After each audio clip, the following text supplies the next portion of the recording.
Hello friends, आज है 17 जून 2020 और स्टार्ट करते हैं कल्प मेधा से। जीवन का सबसे बड़ा उपयोग इसे किसी ऐसी चीज़ में लगाने में है जो इसके बाद भी रहे। इसे कहा था विलियम जेम्स ने।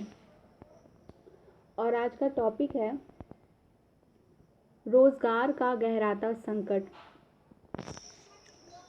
जिस तरह की चीज़ें अभी हुई हैं, कोरोना वायरस, लॉकडाउन, इसके वजह से बेरोज़गारी बहुत ही ज़्यादा बढ़ गई है। और रिपोर्ट के अनुसार दुनिया भर में लगभग 19.5 करोड़ नौकरियों को खतरा। बेरोज़गारी के जो आंकड़े हैं बहुत ही डराने वाले और चिंताजनक हैं। जैसा कि यहाँ लिखा है,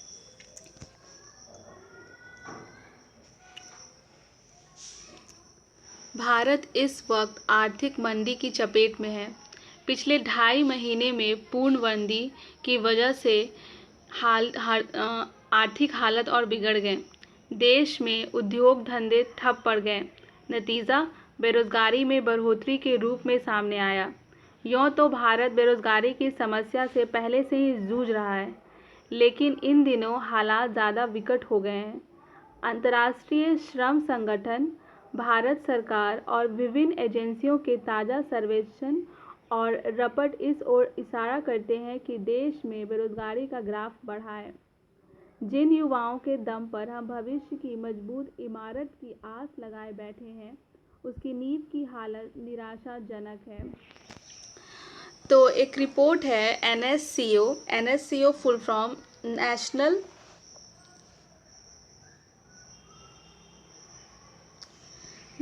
standard classification of occupation report में कहा गया कि 2017-18 में बेरोजगारी दर ग्रामीण क्षेत्रों में 5.3% थी और शहरी क्षेत्र में सबसे ज़्यादा 7.8% रही।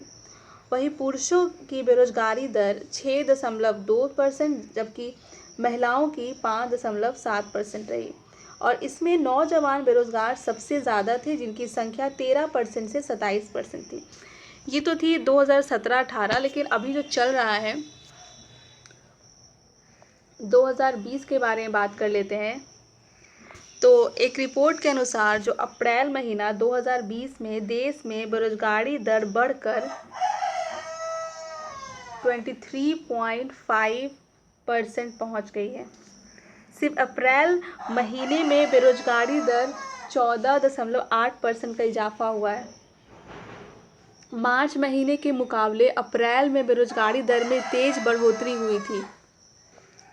और इसका ज़्यादातर मुख्य कारण यह है कि जो भारत में प्रवासी मजदूर हैं और जो रिवर्स माइग्रेशन हुआ, तो इसमें क्या हुआ, जिसमें प्रवासी मजदूर लॉकडाउन की घोषणा के बाद से ही अपने गांव की तरफ लौटने लगे।